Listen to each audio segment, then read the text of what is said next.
The conference room on the 14th floor of a downtown Houston office building was cold in that particular way that air-conditioned rooms in Texas get cold in August aggressively, almost personally cold, like the building itself was trying to remind you that comfort is a privilege and not a guarantee. I sat on one side of a long oak table with my attorney, a man I'd known for 22 years, and across from us sat my younger sister and a lawyer she'd hired 3 weeks earlier, a sharp-dressed man in his early 40s who kept clicking his pen in a rhythm that made me want to reach across the table and take it from him. The mediator was a retired family court judge named Patricia Holloway, and she had the kind of face that had seen too much human disappointment to be surprised by any of it. She'd been speaking for about 10 minutes, summarizing my sister's position, and somewhere in the middle of her second paragraph I realized she believed her. Not professionally believed her, personally believed her. I could see it in the way she kept glancing at my sister with something that looked disturbingly close to sympathy. "Your mother's stated wishes," Judge Holloway said, folding her hands on the table, "deserve serious consideration in this proceeding." My sister looked at me. I looked at the manila folder sitting on the table in front of me. I had waited 41 years to be in a room like this. Not this room, not this exact argument, but a moment when everything I had built could be taken from me by someone who had contributed nothing to building it. I had spent 41 years preparing for a moment I hoped would never come, and when it finally did, I was ready. But I'm getting ahead of myself. I grew up in Beaumont, Texas, the oldest of 2 children. My father worked at the Exxon refinery for 31 years. My mother was a school librarian. We were not poor, but we were careful with money, in the way that people who grew up during harder times are always careful with money. Nothing was wasted, nothing was taken for granted, and the idea of debt was treated in our house the way some families treat certain topics at dinner. You simply did not bring it up. My sister was born 4 years after me, and from the beginning she was the one everyone assumed would go far. She was the reader, the student, the one who won the science fair 2 years in a row and got written up in the local paper. I was the one who took things apart to see how they worked and occasionally could not put them back together. My father found this more amusing than my mother did. When I was 17, I spent a summer working with a neighbor who ran a small heating and air conditioning business. His name was Gene, and he was the kind of man who could walk into a house, listen to a unit run for 30 seconds, and tell you exactly what was wrong with it. I thought that was the closest thing to a superpower I had ever seen. I started showing up at his jobs on weekends without being asked, just to watch, and eventually he started paying me. By the time I graduated high school, I had made a decision that did not go over well at dinner. I was not going to college. I was going to learn this trade, save my money, and start my own business. My father looked at me across the table for a long moment and then said, "You sure about that?" I said I was. My mother cried. Not dramatically, she was not a dramatic woman, but quietly, the way she cried at sad movies. And that was somehow worse. They had been saving for years. Not a fortune, but enough to get a child started. The understanding in our house, never spoken but always present, was that the money was for college. It was the path. It was what you did. My sister was 12 years old and already certain she wanted to go into nursing. And the savings were meant, in the equal and uncomplicated math of good parents, to give both of their children the same start. When I told them I wasn't going to use the money for college, my father did something I didn't expect. He sat with me the following Saturday morning, just the 2 of us, at the kitchen table, and he said, "I'm not going to pretend I'm not disappointed, but if you're serious about this, I want to help you be serious about it the right way." He wrote me a check for $10,000. He had my mother witness it. He told me it was a gift, his word, a gift, and that the only thing he asked in return was that I build something real with it. My sister was at a volleyball tournament that weekend. She was 12. She did not know about the check. I need you to understand something about what came next, because this is where most people's stories skip ahead to the success part and leave out the decade that made the success possible. I am not going to do that.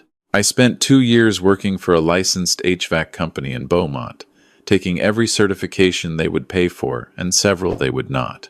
I drove a van that smelled like refrigerant and old work gloves.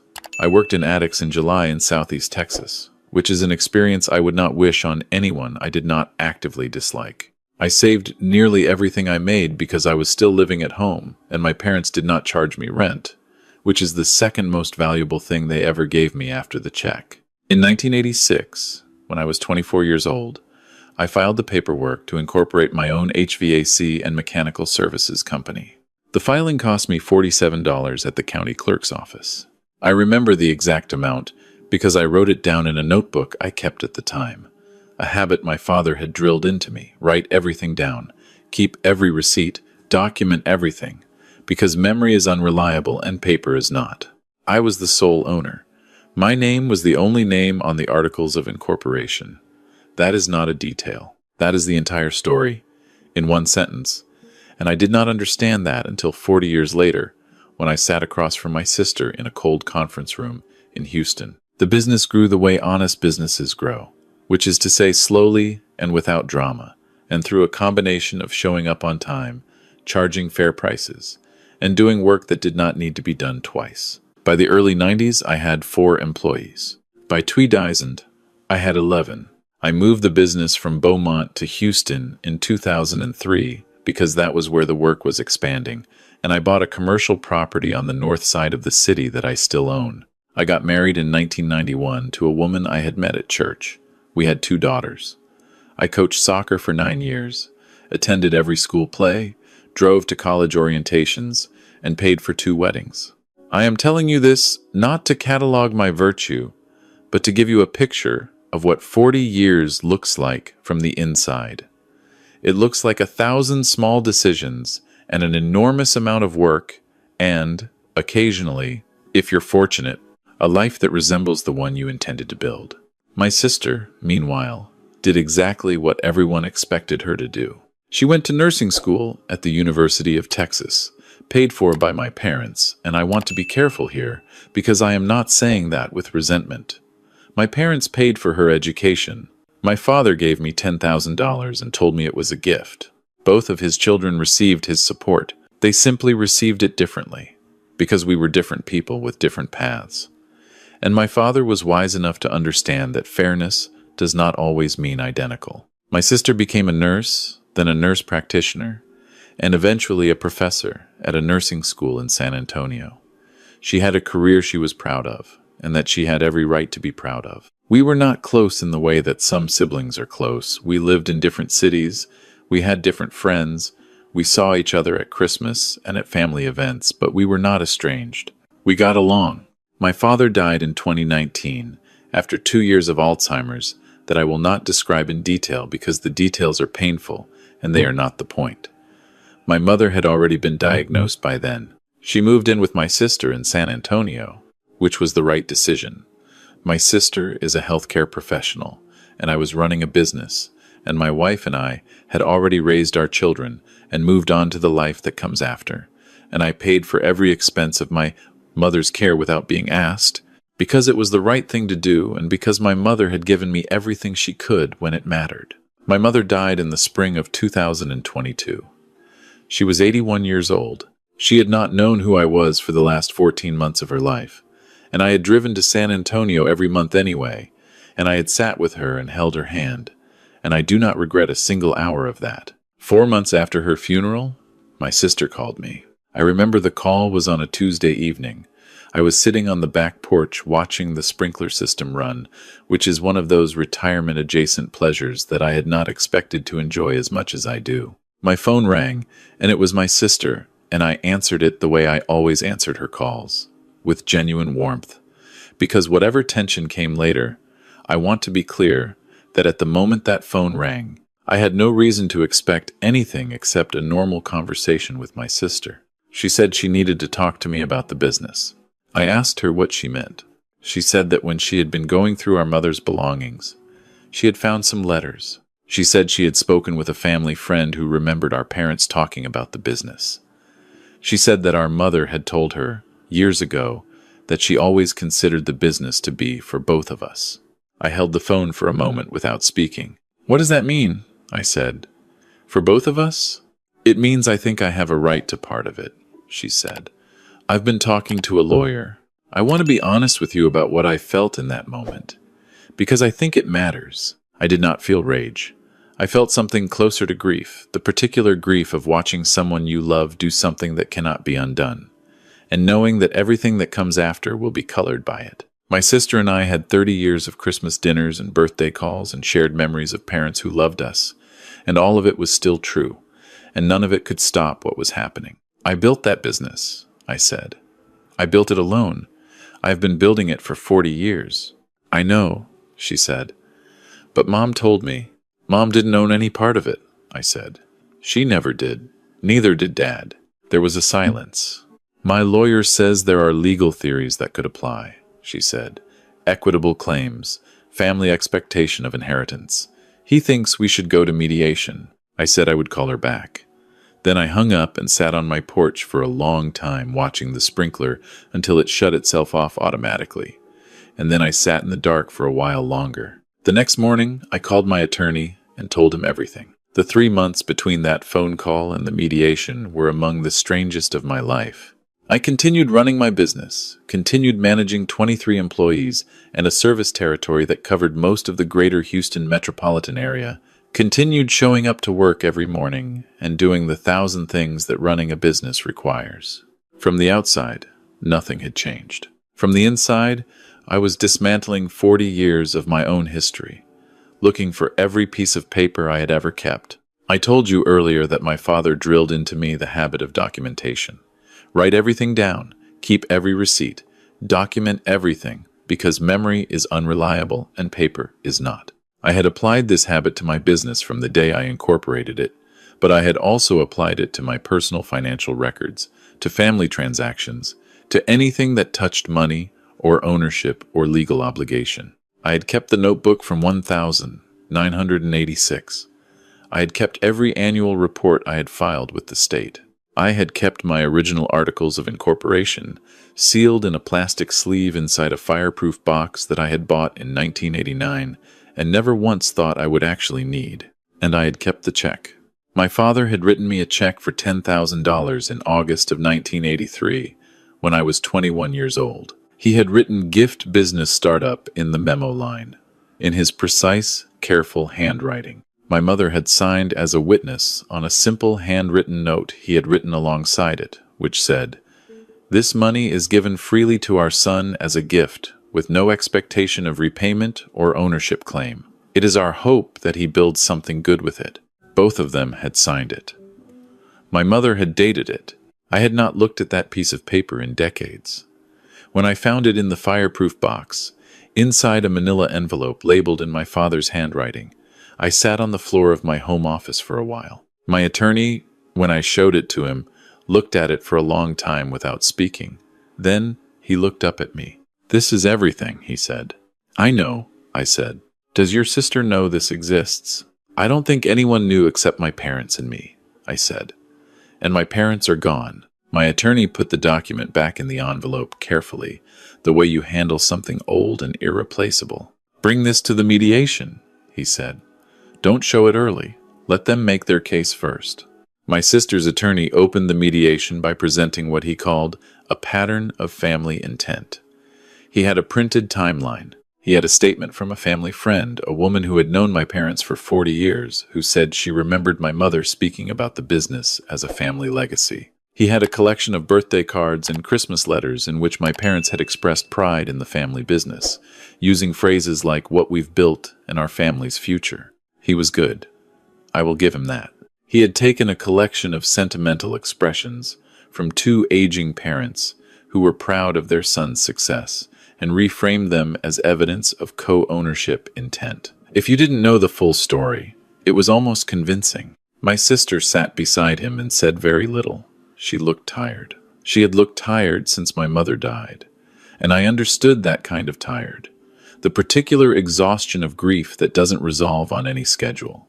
I did not stop being her brother during any of what happened in that room. I want you to know that. Judge Holloway listened to all of it. She asked questions.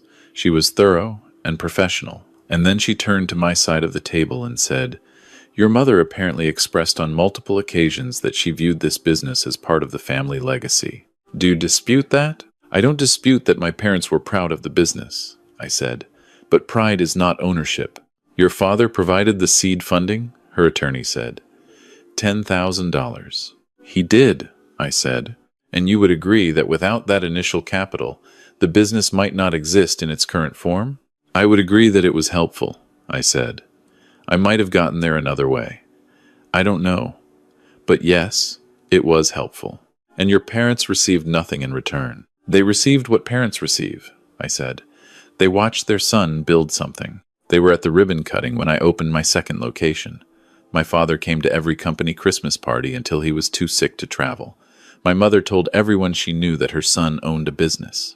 I took care of them both when they were sick, without being asked, without counting the cost. That's what they received. Her attorney started to respond, and Judge Holloway raised one hand slightly, not dramatically, just enough to pause the room. "Mister," she began. "I have a document," I said. The room was quiet. I opened the manila folder. I placed the envelope on the table and slid it across to Judge Holloway. She opened it carefully, the way people handle documents when they understand they are handling something significant. She read it, then she read it again. Then she passed it to her clerk, who made a copy. Then she looked at my sister's attorney. He had stopped clicking his pen. "This is dated August 14th, 1983, Judge Holloway said. "Signed by both parents. Witnessed." She paused. "It explicitly characterizes the $10,000 payment as a gift with no ownership claim attached." "I'd like to examine the authenticity of," her attorney began. "You're welcome to have it authenticated," my attorney said. "We'll request a 30-day continuance for that purpose if you'd like. Though I would point out that the signature on this document matches every other document in the probate record for the estate of both parents. We have comparison samples." The silence in that room lasted about 15 seconds. It felt longer. My sister was looking at the document. I was watching her face. I had known her face for 60 years. I had watched it when she opened Christmas presents, when she graduated nursing school, when she stood at our father's graveside. I watched it now. She looked confused, not caught confused. I realized, in that moment, that she genuinely had not known this document existed. Whatever her attorney had told her about her legal chances, whatever interpretation she had put on our mother's words, she had not known that our father had sat down in August of 1983 and written out a clear, witnessed, signed declaration of exactly what that money was and what it was not.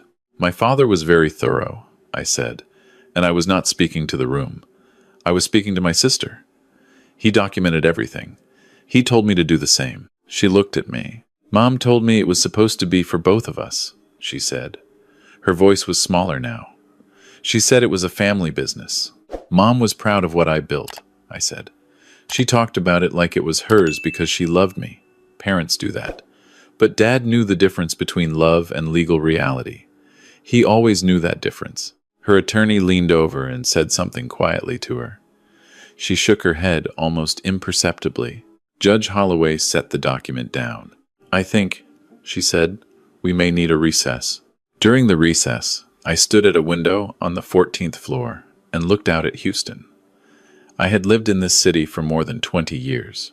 I could see the Galleria from where I stood, and beyond it, somewhere past the haze, the part of the north side where my building sat, where 23 people showed up every morning to do work that I had built the foundation for. My attorney stood beside me and said nothing for a while, which is one of the things I have always appreciated about him. "She didn't know," I said. "No," he said. "Probably not. Her lawyer told her she had a case." "Her lawyer told her she might have a case," he said. "There's a difference. Without the document, there was an argument to be made. A weak one, but an argument. With the document, there's nothing." "She's going to be embarrassed," I said. "Yes. She's going to be angry at herself." "Probably." I thought about my mother, spending the last years of her life in my sister's house in San Antonio, being cared for by my sister with competence and genuine love.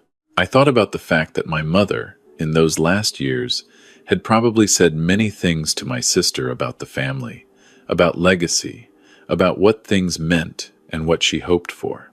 My mother, by the end, had not always been clear on what year it was. She had sometimes called me by my father's name. She had sometimes talked about people who had been dead for 30 years, as if they were still alive. Whatever she had said to my sister about the business, she had said it from that place. She had meant it as love. She had not meant it as a legal claim. And my father, with his habit of documentation and his precise handwriting and his quiet wisdom, had understood 40 years earlier that love and legal reality are different things and that confusing them causes suffering. He had not sat down in August of 1983 because he suspected his daughter would someday sue his son. He had done it because he was the kind of man who believed that clarity, written down, is a gift you give to the people who come after you. I turned away from the window when I heard the door open. My sister was standing in the hallway. She had come alone. Her attorney was not with her. She looked at me for a moment. Then she said, "Dad really wrote that?" "He really wrote that," I said. "And Mom signed it." She signed it. She crossed her arms. She was 61 years old, and she still had the same posture she'd had when we were children, when she was reading or thinking hard about something, arms folded, chin slightly down. I had been watching that posture for 57 years. "I spent 3 months convincing myself I had a right to this," she said. "I kept thinking about Mom saying it was for both of us. I kept thinking about everything I gave up to take care of her. I thought," she stopped, "I thought maybe I was owed something." "You were owed something," I said. "You gave up 2 years of your life to take care of her. You deserve to be recognized for that. That's real. But the business isn't what you're owed. The business was never part of what I owe you." "I know that now," she said. "Did you know it before?" She was quiet for a moment. I think I convinced myself I didn't. I need to tell you something about what happened next, because too many of these stories end with the villain retreating and the protagonist celebrating. And that is not the story I am telling. We went back into the conference room. Her attorney formally withdrew the claim. Judge Holloway thanked everyone for their time with the practiced efficiency of someone who had presided over the dissolution of 1,000 family conflicts. My attorney packed his briefcase. Her attorney packed his. The clerk collected her papers. And then everyone left except my sister and me. We sat at the long oak table in the cold conference room on the 14th floor, and neither of us spoke for a minute or two. The city hummed outside the windows. "Dad paid for my entire education," she said finally. "Nursing school, graduate school, the certification programs. That was a lot of money." "It was," I said. "And he gave you $10,000, and you built a $7 million company. Give or take," I said. "He made different choices for different kids," she said. "That's not unfair. That's just what it was. He gave you what you needed," I said. "He gave me what I needed. Neither of us got shortchanged." "I let someone talk me into thinking I did," she said. I did not say anything to that, because there was nothing useful to say. She had hired an attorney. She had spent 3 months building a case. She had stood in a mediator's office and accused me of withholding something that was rightfully hers. All of that was true, and no response I could give would make it less true, and she would have to live with it regardless of what I said. "I want to ask you something," she said. "Go ahead. Are we okay?" I looked at her. I thought about the fact that she was the only person left alive who had sat at the same kitchen table in Beaumont as me, who had heard the same stories from our parents, who shared the particular and irreplaceable knowledge of what it was like to grow up in that house with those people. She was the only one left, and she had spent 3 months trying to take something from me that she had no right to, and she had done it out of grief and bad advice and the very human tendency to tell yourself a story that makes you the injured party. "I don't know yet," I said. "Ask me in a year." She nodded. That was a fair answer, and she knew it. In the weeks after the mediation, I thought a great deal about my father and the document he wrote. I have tried to reconstruct his thinking. He would have been 43 years old in August of 1983. He was a refinery worker, not a lawyer. He had no particular reason to believe that his family would one day sit in a Houston conference room disputing a gift he had given 40 years earlier. He had simply been, in that moment, as in every other moment of his life, careful. He had understood that money given to a child is not ownership of what the child builds. He had understood that love expressed in the language of our family's business is not the same as a legal interest in a business. He had understood that the clarity you establish in the present is the gift you give to the future, even if the future you're protecting has not happened yet and may never happen. He had written it down. He had gotten it witnessed. He had put it in an envelope with his son's name on it and trusted that his son would keep it, because his son was the kind of person who kept things. I was 63 years old. I had been running my business for 37 years. I had 23 employees who counted on me, and 2 daughters who had grown up watching me work, and a wife who had been beside me for every important decision I had ever made. I had a building on the north side of Houston that bore my name and a reputation in this city that I had spent 4 decades building one service call at a time. None of it had come from my father's $10,000, not directly. It had come from the decision I made at 17 years old to learn something real, and the summers I spent in attics, and the certifications I earned, and the customers I kept by never cutting corners, and the employees I kept by treating them like people. The $10,000 had been a start. What I did with it was mine. My father had understood that. He had understood it so completely that he had written it down and signed it, and had my mother witness it, because he knew that someday the question of what that money was might matter to someone, and he wanted the answer to already exist. There is a lesson here that I have been turning over since all of this ended, and I want to be honest that it took me a while to see it clearly. The lesson is not that you should distrust your family. The lesson is not that verbal promises are meaningless or that parents should not express pride in what their children build. The lesson is simpler and harder than either of those things. The lesson is that clarity is a form of love. My father loved my sister.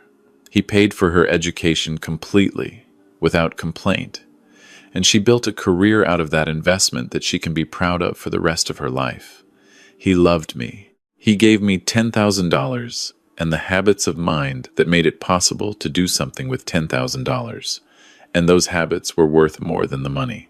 He loved both of us, clearly and differently, the way you love 2 different people, which is to say, not equally in form, but equally in intention. And when he gave me that money, he was clear about what it was.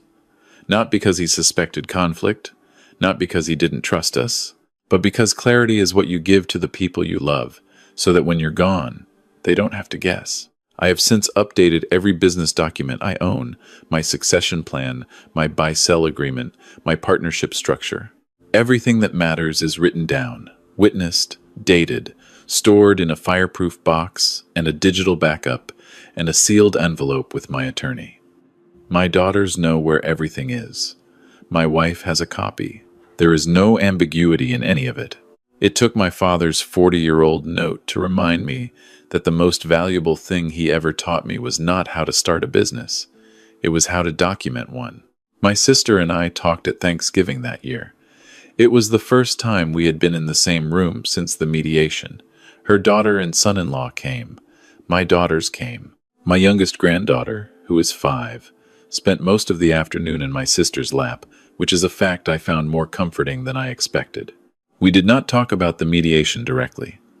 We talked about my mother and my father the way you talk about people you miss. Stories, small things, the specific texture of who they were. My sister told a story about my father teaching her to drive that I had never heard, and I laughed until my eyes watered because I could hear exactly how he would have sounded in that moment. She told it well. She always told stories well. Before she left that evening, she hugged me at the door. It was a real hug, not a polite one. I hugged her back. "I'm going to fix my own documentation," she said into my shoulder. "My estate stuff. Everything." "Good," I said. "I found a box of Dad's papers when I was going through Mom's things," she said. "Letters, records, all kinds of things. He documented everything." "He always did," I said. "He wrote letters to both of us," she said. "Separate ones. He must have written them when he was first diagnosed. I found mine. I assume yours is somewhere." I told her I hadn't found it yet. She said she thought I should look. I found it 2 weeks later, in a different fireproof box that I had not opened in years, behind a stack of tax returns from the mid-90s. It was a sealed envelope with my name on it in his handwriting, and inside was a 2-page letter written in the fall of 2017, when he would have been 77 years old and newly diagnosed, and still, clearly, in full possession of himself. I will not tell you everything the letter said, because some of it is mine, and some of it is between a father and a son, and does not belong to anyone else. But I will tell you this. Near the end of the second page, in his careful and precise handwriting, he had written the following. He wrote that he knew he had given his 2 children different things, and that he hoped they would both understand that different did not mean unequal, and unequal did not mean unloved. He wrote that he had given me money, and that he had documented it clearly because he wanted there to be no confusion later about what it was, and he hoped that if confusion ever arose, the document would speak for him when he could no longer speak for himself. He wrote that he had given my sister an education, and that he had been proud of everything she became. He wrote that his greatest hope for us, after he was gone, was not that we would divide what existed, but that we would each build what was possible, the way we had both already done, each in our own way, each with what we had been given. He ended the letter the way he ended most things practically, without sentimentality, but with a warmth underneath the practicality that you had to know him to hear. He wrote, "Take care of your sister. Let her take care of you when she's able. Document everything, and make sure the business is around long after you're gone, not because you owe it to me, but because you owe it to the people who built it with you." I folded the letter carefully and put it back in the envelope. I sat there for a long time. Then I went back to work. My company turns 42 years old next October. We have 26 employees now. I hired 3 more last spring, and we've held the same commercial property on the north side of Houston for 21 years, and I have no plans to sell it. My older daughter has started learning the business. She has the same instinct for it that I had at 17. The need to understand how things work. The satisfaction of solving a problem that other people couldn't solve. We had a conversation last month about succession, about what happens to the business when I'm ready to step back, about who has what interest, what is documented, what is clear. I told her everything I knew about documentation. I told her about the Articles of Incorporation from 1986. I told her about the fireproof box and the digital backup and the sealed envelope with the attorney. I told her about my father's check and the note her great-grandmother had witnessed in August of 1983. I told her about the conference room on the 14th floor. She listened to all of it. She is more like my father than either of us, which is to say she is quiet and careful, and she asks the right questions. When I finished, she was quiet for a moment. Then she said, "So the document saved everything." "The document saved everything," I said. "Dad wrote it 40 years before it mattered." "He wrote it before he knew it would matter," I said. "That's what made it matter." She nodded. She was already thinking about what needed to be documented next. I could see it on her face. My father would have liked her very much.